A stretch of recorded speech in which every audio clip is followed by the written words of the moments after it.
What is up, folks? Another video here over on the MMA Sucker YouTube channel. In this one, I wanted to get into it. I haven't been here for a while, but I wanted to talk about UFC 297 and not necessarily Dracus du Plessis or Raquel Pennington earning new titles around their waists, but about the post-fight press conference and things getting a little bit heated when a reporter, or a so-called reporter, asked Dana White about his fighters being on leashes. Now, we'll get to that video right now. It is on the MMA Weekly YouTube channel, and let's have a quick peek at that video so you guys completely understand what I'm talking about.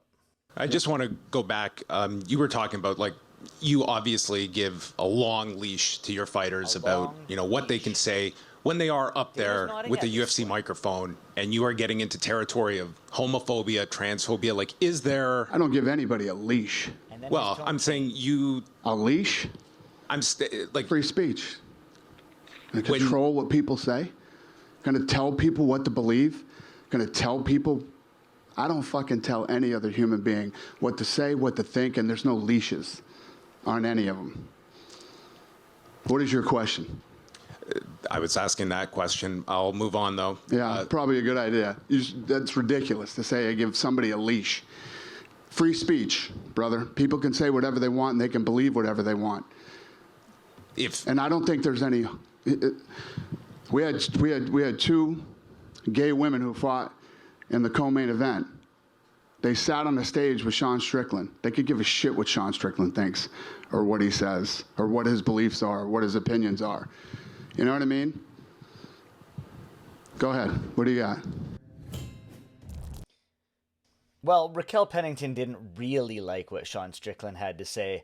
Some quotes came out from her, but that's beyond the point. I want to talk about this, and I want to talk about this because this comes just days after Sean Strickland was asked about his LGBTQ comments and his beliefs.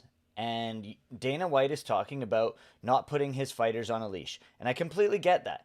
I get that these fighters don't need to toe the company line. They are individuals, and they are individual contractors when it comes to their themselves.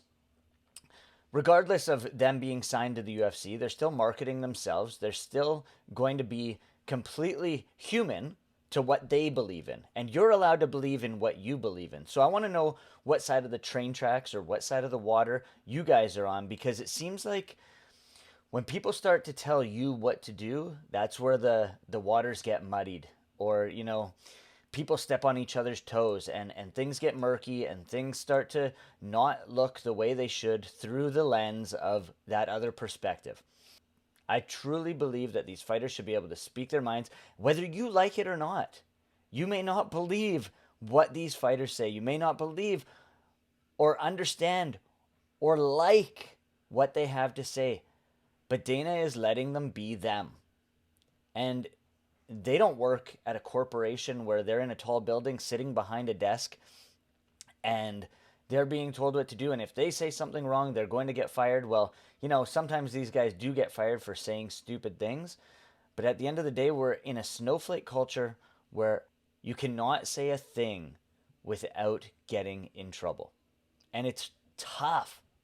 It's very hard to watch.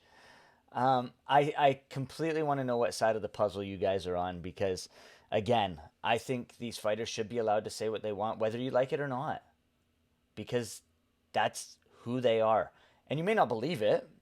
Like, Sean Strickland may not have been this guy when he first came into the UFC, but, he also wasn't a superstar back then. And it seems like people love him or they hate him.